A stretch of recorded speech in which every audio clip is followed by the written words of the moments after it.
Hi guys, welcome to my channel. Are you finding Partograph very difficult?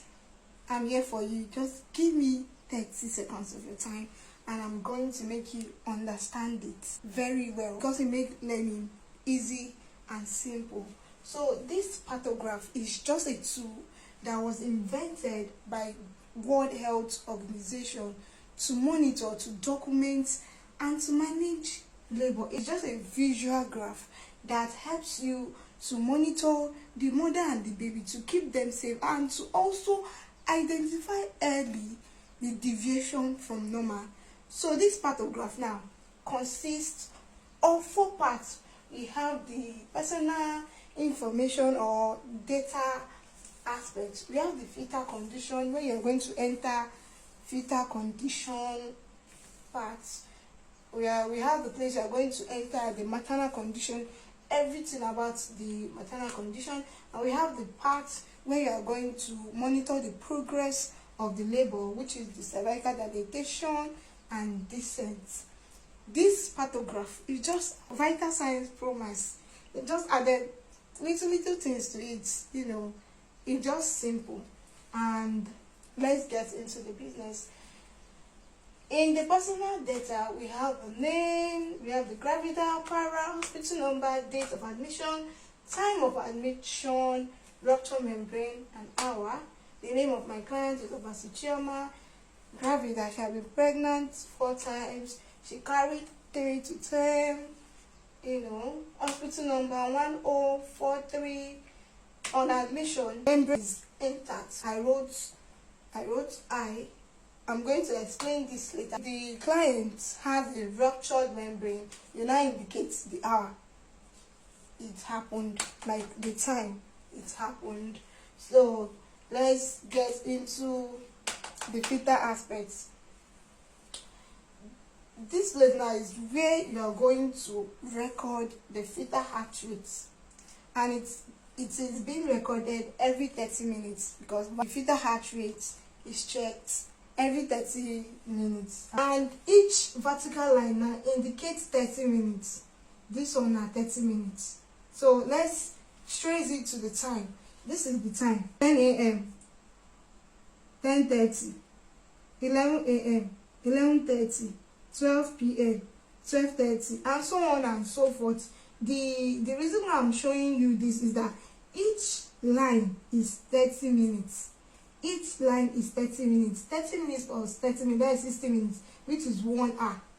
So this fetal heart rate now is checked every 30 minutes. It is checked every 30 minutes. And the normal fetal heart rate now is 120 to 160. Anything less than 120 and anything greater than 160, it's abnormal. That is why this Partograph will show you any deviation from normal. So when my patient came around 10 a.m., I indicated with a dot. I checked the fetal heart rate and I got 120. So I indicated it here with a dot. The next 30 minutes, I checked it again. I got 130. I'm assuming. I indicated it with a dot. In the next 30 minutes again, I checked it. I got 140. I indicated with a dot. In the next 30 minutes, I checked it again. I got 160. So you are going to join those dots now with a straight line. So let's move over to amniotic fluid now. This is where I told you that I'm going to explain this rupture membrane, where I wrote I intact. So this amniotic fluid now, during vaginal examination, on admission, you are going to do vaginal examination on your client to know if the membrane is ruptured or if it's intact. So when I checked my client, it was intact. But let's explain all these things that I wrote here. So when you do vaginal examination, which is done 4 hourly, and you now see that membrane is ruptured, so you are going to check the nature of the liquor, the nature of the amniotic fluid, to know if it's clear, if it's meconium stained, if it's blood stained, or if there is no amniotic fluid, there is no liquor. So if it's clear, you write C. If it's meconium stain, you write M. If it's blood stain, you write B. If it's absent, if there is no amniotic fluid, that is, there is no liquor, you write A. So in any case that you see meconium stain, denote that maybe the baby is presenting with a breech, like breech presentation, or there is fetal distress. If there is no liquor, there is no amniotic fluid, you now know that there is something wrong. It is a case of emergency. When my patient came, it was still intact. 4 hours later, when it's clear, 4 hours time again, when I checked it, it was clear. So it is okay. So in this molding aspect now, this molding, it's being represented with 0 plus plus plus plus plus plus. 0 now means no molding. Molding is a moderate alteration of the fetal head as it navigates the pelvic canal. You know, during delivery, the baby head is going to elongate small. The sutures are going to come together for it to be able to pass through that pelvic canal. So when my patient came on admission, I checked my client. There was no molding, so I wrote 0. Suture separates the bones. So when you do this vaginal examination and the sutures can be felt, the bones are joined small, it overlaps small, but you can still feel the sutures.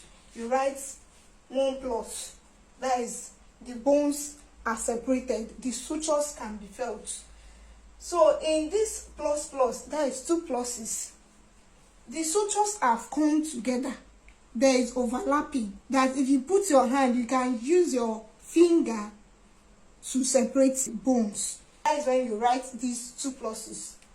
In these 3 pluses now, there is now severe overlapping. The bones have joined together. You cannot feel the sutures again. And even if you put your finger to separate them, you cannot separate them. That is when you write these 3 pluses.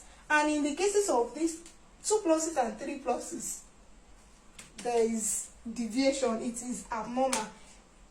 This is when there is a call for alarm. But when I checked my patient was okay. There is no cause for alarm. In 4 hours time, when I checked it, it was okay. My patient is okay. So let's go to the next one, which is progress of labor. We are going to check the cervical dilatation and the descent. So on admission, my patient, you are going to start this cervical graph when the client is in active phase, that is 4 cm. In latent phase, which is 1 cm to 3 cm, you don't enter this part. You only do it when the patient is in active phase. So when I started charting this 4 cm dilated, so I indicated it by writing this X as in gender. So I noted it in first 4. You trace it to 4 and you indicate it with this X. So in 4 hours time, when I did another vaginal examination, I got, my patient is already 7 cm dilated. I indicated it again. So in 4 hours time again, I checked it. My patient is already fully dilated. So I wrote it. I charted it down. So you are going to kind of join it together with a straight line like this. So, and from this graph now, you are going to see that this X now is going towards this alert side of notifying me to prepare for labor. My patient is okay. I should prepare for labor. So that is it. But if this X now is going towards this action side, it is indicating that there is a problem. It shows that there is a deviation. Something abnormal is happening. The labor is not progressing. There is prolonged labor. Maybe there is cervical distortion. Let's go to descent now.